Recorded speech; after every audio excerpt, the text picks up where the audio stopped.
In the history of country music, there is a strange story called Razzy Bailey. After 25 years of relentless pursuit of his career, he made a miracle with 5 consecutive hits, reaching the #1 position, an extraordinary achievement. But that peak was also the end. The halo faded, and Razzy Bailey never had another hit, becoming one of the biggest paradoxes of the music industry. So why did he receive such a tragic ending? Let's dig deeper to find out. To understand the explosive, almost surreal arrival of Razzy Bailey, you have to understand the strange and wonderful world of country music in the late 1970s. The genre was going through a glamorous identity crisis. For years, the airwaves had been dominated by a sound known as countrypolitan. It was slick, it was smooth, and it was drenched in orchestral strings. The goal was to bridge the gap between rural Nashville and urban pop to make country music palatable for a mainstream audience. Artists like Glenn Campbell and Lynn Anderson were selling millions of records by sanding down the rough, raw edges of traditional country.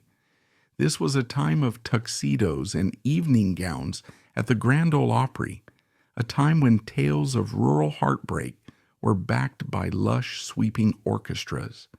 It was country music dressed up for a fancy dinner party. But beneath that polished surface, something else was bubbling up. From the swamps of Louisiana and the blues bars of Memphis, a grittier, more soulful sound was seeping in.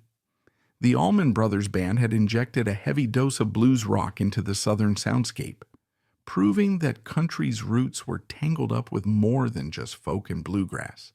And on the other side of the spectrum, a rebellion was brewing. Artists like Willie Nelson and Waylon Jennings, tired of the slick Nashville production, spearheaded the outlaw movement. They stripped country music back to its raw, rebellious core. They grew their hair long, wore denim instead of tuxedos, and sang songs that were honest, gritty, and unapologetic. It was a time of immense change and experimentation, a tug-of-war for the very soul of country music. Then in 1980, a movie changed everything. Urban Cowboy, starring John Travolta, wasn't just a film.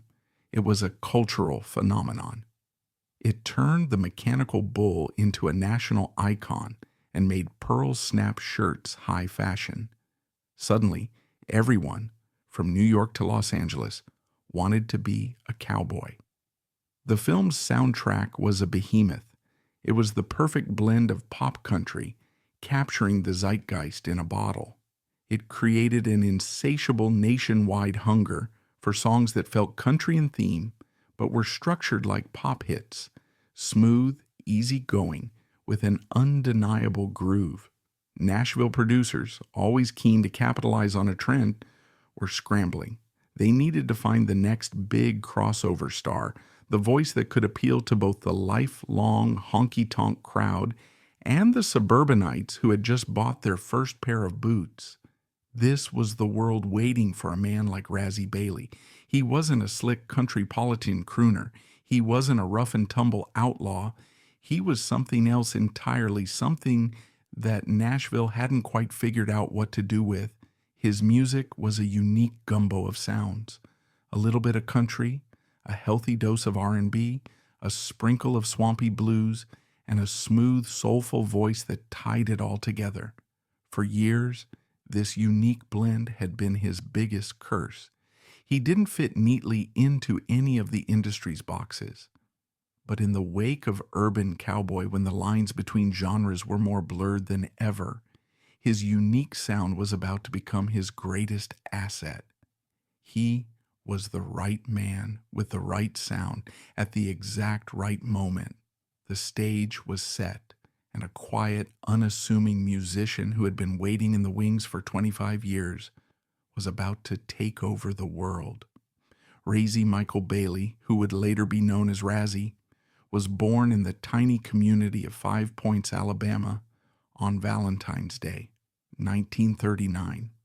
He grew up in the slightly larger town of Lafayette, a place steeped in the dual traditions of the rural South. Music was in his blood and in the air he breathed. His father played the guitar and harmonica. His mother played the piano. From a young age, Razzy's ears were filled with two distinct but related soundscapes. On the radio, he'd listen to the broadcasts from the Grand Ole Opry, the high church of country music, absorbing the stories and sounds of Hank Williams and Roy Acuff. But he was also immersed in the soulful gospel music pouring out of the local churches. In his world, country and blues weren't separate genres.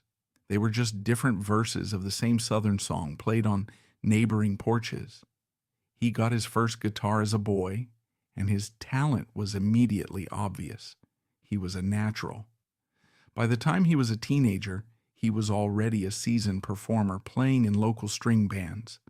In a charmingly wholesome detail of his youth, he even joined a quartet as part of the Future Farmers of America. After high school, he did what many young men of his generation did.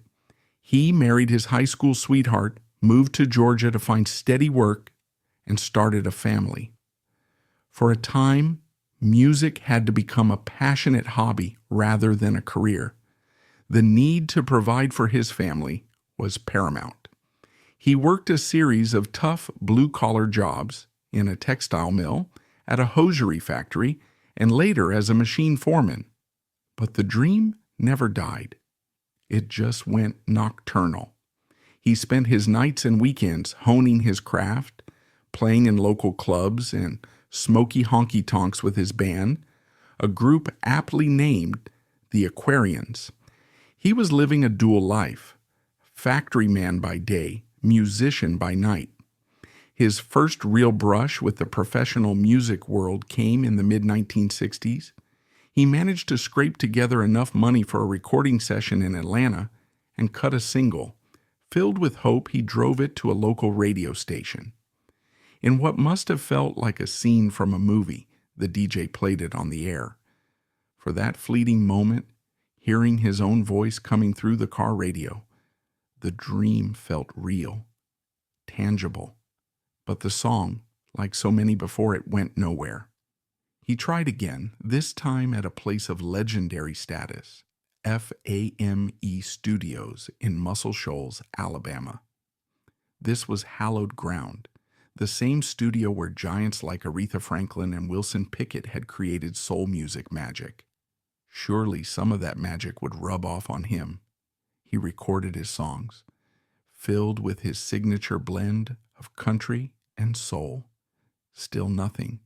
He even had a brief, tantalizing meeting with Atlantic Records, the iconic label famous for its R&B artists.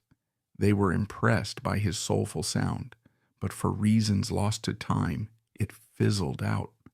For most people, this would have been the end of the line, a full decade of trying, of facing closed doors and deaf ears, is enough to break even the strongest spirit. The cost of chasing a dream, both financially and emotionally, was mounting. But Razzy was different. He possessed a preternatural patience, an almost Zen-like persistence. He simply believed, with a quiet and unshakable faith in his music, if the world wasn't ready for him as a singer, perhaps it would listen to his songs. He pivoted. This is where the story takes its first crucial turn.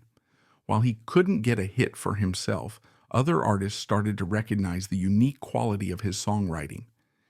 In the 1970s, he began to find a foothold not as a performer, but as a writer. The R&B artist Joe Simon had a minor hit with a Razzy Bailey tune. Then Mel Street, a country singer with a powerful traditional voice, recorded one of his songs. These were small victories, but they were victories nonetheless. They kept the dream on life support. His big break as a writer came through an established artist named Dickie Lee. Lee was a successful pop and country singer, best known for his 1960s hit patches. He heard something special in Razzy's style, the soulful melodies, the clever lyrics, and saw its potential. He recorded several of Razzy's songs, turning 3 of them into top 10 country hits in the mid-70s. One of them, a song with a wonderfully memorable title, 9999999. This finally gave Razzy what he had been seeking for 2 decades, credibility. He wasn't just some guy playing in a bar anymore. He was a proven hitmaker, a writer whose name was attached to certified hits on the country charts. And that's what caught the attention of the giants. In 1978, a representative from RCA Records, one of Nashville's powerhouse labels, came calling. At the age of 39, after more than 25 years of trying, of working in factories and driving home with the smell of sawdust and disappointment on his clothes, Razzy Bailey was finally offered a major recording contract. It was the culmination of a lifetime of work, a testament to an unwavering self-belief that must have at times felt like pure foolishness. His first few singles for RCA performed respectably. They cracked the top 20, establishing him as a new voice on the radio. He was building momentum slowly and steadily, but no one, not even the optimistic executives at RCA, could have predicted the tidal wave that was about to hit. In late 1980, Razzy released a song he had written years earlier, a track called Loving Up a Storm. It was pure Razzy Bailey. It had his signature sound, a laid-back, soulful groove, a bluesy guitar riff, and his warm, relaxed vocal delivery that felt more like a conversation than a performance. The song began its steady climb up the charts. Then, in November of 1980, it hit the #1 spot on the Billboard Hot Country Songs chart. For the 41-year-old musician who had spent most of his adult life in obscurity, it was the moment he had replayed in his mind 1,000 times. He had done it, but it was only the beginning. His follow-up single was a soulful ballad called I Keep Coming Back. It also went to #1. Then came the effortlessly charming Friends. It, too, shot straight to the top. Next was Midnight Hauler, a truck-driving anthem with an infectious groove, another #1. The industry was in a state of shock. This quiet, unassuming family man from Alabama, who seemed to come out of nowhere, was on a hot streak unlike anything Nashville had seen in years.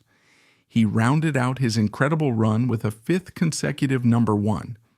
While some chart purists point to a duet with Johnny Cash's sister, Tommy Cash, Billboard officially marks his 5th as the smooth and soulful She Left Love All Over Me. The exact song is almost beside the point. The staggering fact remains. Razzy Bailey had released his debut major label album, simply titled Razzy, and had pulled an astonishing 5 consecutive #1 singles from it and its follow-up. He had achieved a perfect, unbroken string of 5 chart toppers. To put that into perspective, icons like Johnny Cash, George Jones, and Merle Haggard, the Mount Rushmore of country music, never had 5 consecutive #1s in their entire legendary careers. Razzy Bailey did it in just over a year. He was, for that brief, shining moment, the undisputed king of country music. At 42 years old, the man who had been told no for a quarter of a century had finally gotten a yes, and it was the loudest, most emphatic yes imaginable. He was on top of the world.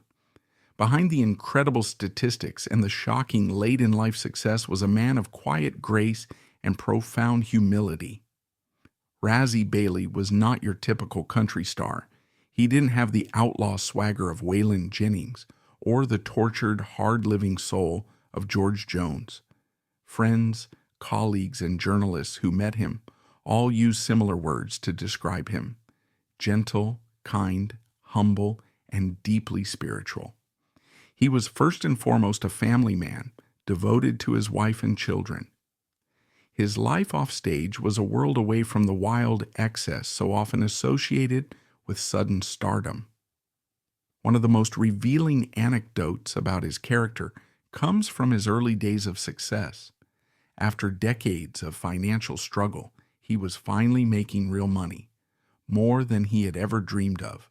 But he didn't rush out to buy a fleet of Cadillacs or a sprawling mansion in a gated Nashville community. One of his very first major purchases was a tour bus. He named it, quite fittingly, the Midnight Hauler, after his hit song. For Razzy, the bus wasn't a symbol of status. It was a tool of his trade and, more importantly, a home on wheels for his family. He often took his wife and kids on the road with him. That bus became their rolling sanctuary, a place where he could be both a chart-topping country music star and a regular husband and father. In an industry built on image, this simple act spoke volumes about his priorities. The glamour was secondary. The work and the family were what mattered most. His creative process was as unique as his sound. He called his style of music crossover.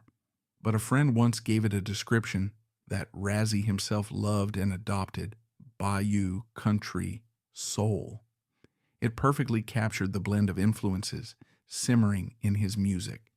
He didn't just write and sing his songs. He was deeply involved in crafting them. He was one of the few artists in Nashville at the time who took a hands-on role in the production of his own records. He would spend countless hours in the studio experimenting with sounds, layering instruments, and searching for a specific sonic texture. He had a vision, and he wouldn't rest until the final product matched the sound he heard in his head. And the secret ingredient, the very soul of that sound, came from a surprising place. A little-known fact that reveals his deep musical roots is that his biggest influence wasn't a country singer at all. It was Ray Charles. Razzy was mesmerized by how the legendary Ray Charles could effortlessly dissolve the boundaries between genres. He saw how Charles could take a country song and make it soulful, take a blues song and make it sound like a pop standard, and take a pop standard and infuse it with the raw emotion of the church.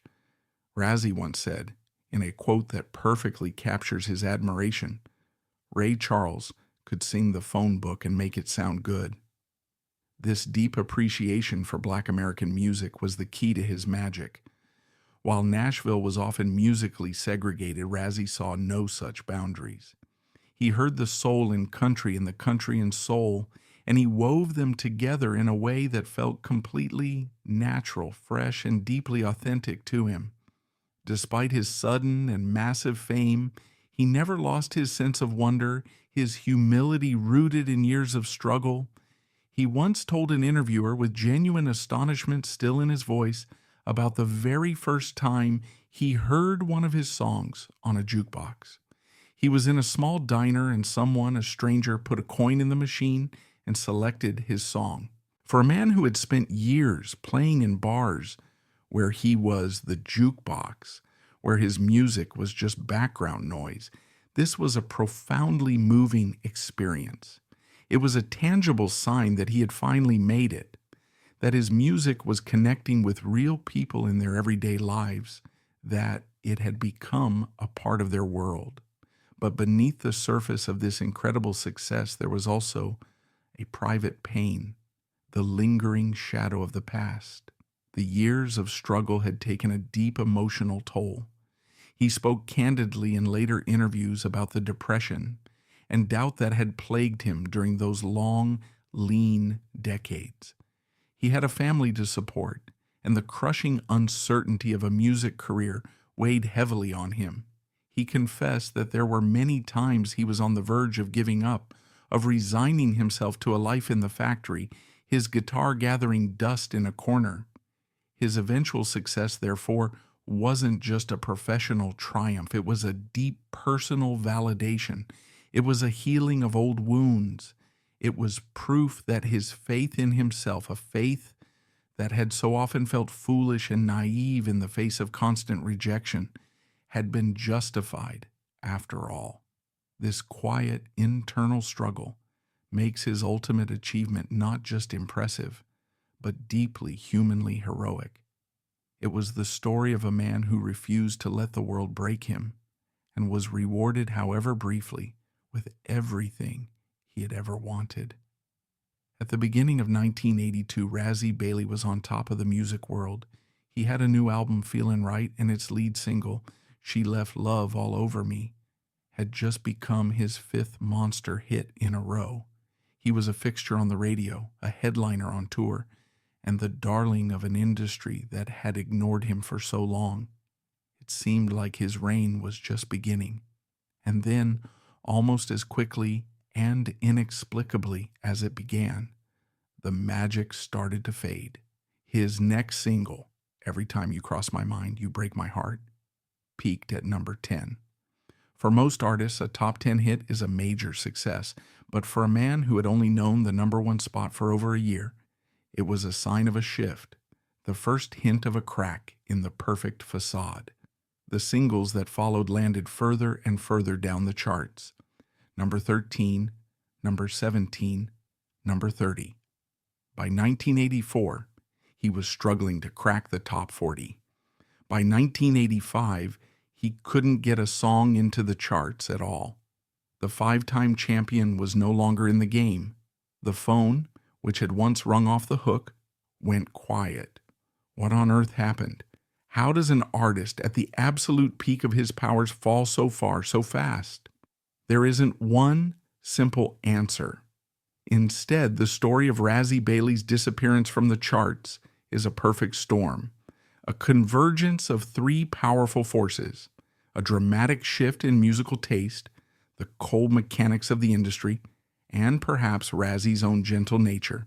This is the great unsettled debate of his career. First and most importantly, the musical landscape shifted under his feet. The urban cowboy craze, the very trend that had created the perfect environment for his pop country soul blend, burned out as quickly as it had ignited. And in its place came a powerful backlash, the neo-traditionalist movement. A new generation of artists, led by a handsome young Texan named George Strait and a fiery, deep-voiced North Carolinian named Randy Travis, arrived in Nashville. They were musical purists. They championed a return to the roots of country music, fiddles, steel guitars, and unapologetically country themes of heartbreak and honky-tonks. Their sound was lean, clean, and a world away from the polished, soulful, R&B-infused groove of Razzy Bailey. Radio programmers, who were in the business of chasing the next big thing, not preserving the last one, quickly abandoned the crossover sound. The authentic, traditional sound was in Razzy's unique style, once his greatest asset, suddenly sounded dated to the trend-chasing ears of the industry. He was a victim of a violent pendulum swing in musical fashion. Second, there were the infamous politics of the Nashville music machine. In the 1980s, record labels held immense, almost absolute power. They dictated who got promoted, who got radio play, and whose albums received a real marketing budget. Some have quietly suggested that his label, RCA Records, having ridden the Razzy Bailey wave to its profitable conclusion, simply shifted its focus and resources. They began pouring their money into their newer, younger artists who better fit the emerging neo-traditional mold, like the phenomenally successful supergroup Alabama. In the cutthroat world of corporate Nashville, artists were often treated as products with a limited shelf life. Once a newer, more fashionable model came along, the old one was often discontinued regardless of its past success. Razzy's historic run may have ironically worked against him. The label had squeezed every drop of juice from his initial breakthrough, and when the momentum slowed even slightly, it may have been easier for them to move on than to try and reinvent him for a new era. But there's a third, more personal and perhaps more poignant interpretation of his fade from the spotlight. Razzy Bailey was, by all accounts, a gentleman. He wasn't a ruthless self-promoter. He wasn't a demanding diva. He was a quiet, professional musician who loved to make music. In an industry that often rewards noise, aggression, and ambition, His quiet professionalism may have been mistaken for a lack of drive. He lacked the sharp elbows required to fight for his place in the brutal Nashville hierarchy. When the hits stopped coming, he didn't kick down doors at the label or cause a scene at the radio stations.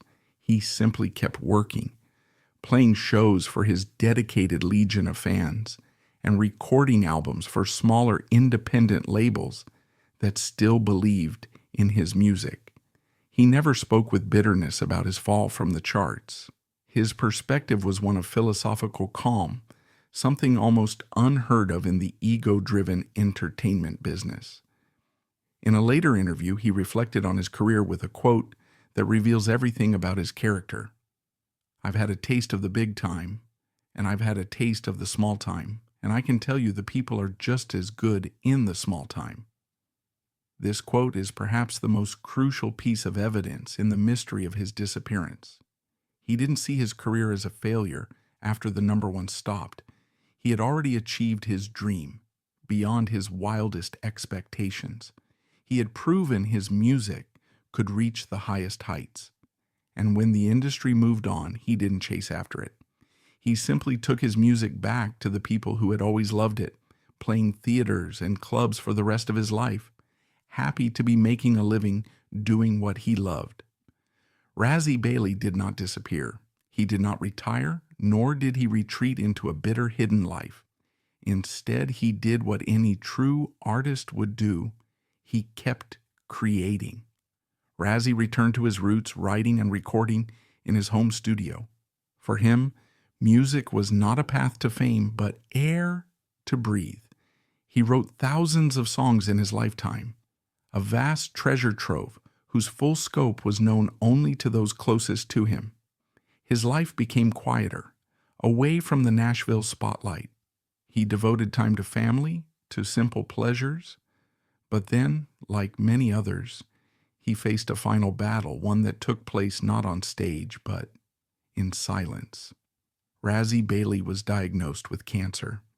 In the final years of his life, the man who sang about late-night train rides, passionate love affairs, and broken hearts faced his greatest challenge with courage and quiet dignity. On August 4th, 2021, the heart of the talented artist stopped beating. Razzy Bailey passed away at his home in Goodlettsville, Tennessee, at the age of 82. He passed away surrounded by his family, closing an extraordinary life. His passing was not a media storm, nor was it headlined on the front pages of major newspapers. In 2021, the world is a far cry from his peak. Instead, Razzy Bailey's passing was a somber note, reverberating through the community of true country lovers, music journalists, and fans who had been with him for decades. Sites like Saving Country Music and Taste of Country posted respectful tributes, reminding the world of a unique talent, a white soul who unmistakably brought blues and R&B to country. They weren't just talking about the hits. They were talking about the man behind the music, a master storyteller who turned everyday stories of love, loss, and perseverance into timeless songs. His death was not the end of a fading star, but the resting place of a dedicated craftsman who spent his life honing his craft. The Midnight Hauler has finally arrived. His signature raspy voice has fallen silent, but his legacy has not. Razzy Bailey's legacy is not just in his records or the awards he won. It's in the feeling you get when you hear his guitar on a quiet night. It's in the empathy you get with the characters in his songs, the truckers, the lovers, the dreamers. Razzy Bailey may be gone, but his tunes, imbued with the blues and soul of a seasoned storyteller, will live on. They will continue to resonate on late-night roadways, in highway bars, and in the hearts of those who find a piece of their story in his honest and timeless music. The artist has passed away, but his voice remains forever. So looking back on his career, Razzy Bailey's story is not the tragedy of a man who failed. Instead, It is the story of a man who succeeded so completely that it broke the mold. The fact that he was never asked to repeat his success does not diminish the achievement, but rather makes it all the more remarkable. That makes his streak of success a magical, unique event, a moment when the stars aligned for a gentle soul from Alabama. The final image of his legacy is beautiful.